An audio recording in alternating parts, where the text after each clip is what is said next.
No. About once a year, if I'm lucky, I get down to Kamala. This last trip, it was 13 months since I've seen a white woman. It's been 5 years since I've seen a woman from home. Doesn't South Brooklyn count? Excuse me, can I get some more water? Oh, do fill it. There's a pitcher of drinking water here. I think it's cold enough. I was just going to bed. When Dr. Shane came in, I thought it was Jock, so I... Well, good night, Miss Revere. I do hope you'll sleep well. Thank you. Good night, Dr. Shane. Good night. Good night.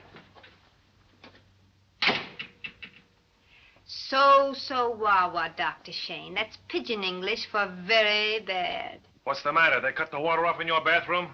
I wouldn't know. I didn't look. I heard you and Mrs. McWade talking in here. And? I thought maybe you were playing checkers. Say, you pretty near had me crying hearing how lonely you are. Poor, big, lonesome boy. Little girls who listen at keyholes don't go to heaven. I know, but sometimes they get a chance to help someone they like, and I like that Mrs. McWade. She's a swell girl, and he's a grand fellow, and it's a wonderful marriage. You're sure taking advantage of their hospitality. Plenty advantage. Why don't you pick on someone your own size? Mrs. McQuaid didn't seem to object to anything I said. No, I'm objecting for her. She's so half crazy with being homesick and lonesome, she'd go for that lonely act of yours. Why don't you just join one of those Lonely Hearts clubs? You know, you can write out the lonely people all over the world. Pen pals, they call them. You can't do near so much harm by mail. You don't like me, do you? No.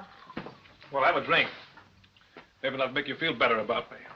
Maybe you can get to like me. Maybe I could. The first time I ate an oyster, I thought nature had made a terrible mistake, but I got to like oysters, so who can tell? Good night. Wait a second. What's the hurry? Sit down and be sociable. Well, this certainly is your night to howl. Well, we're stuck here for 10 days more. We may as well be friendly. Don't you ever play checkers, Maisie? Only for keeps. Look, Dr. Shane, would you mind letting me by? It's too late and I'm too tired to run around a table. Besides, let's face it, we're not the type.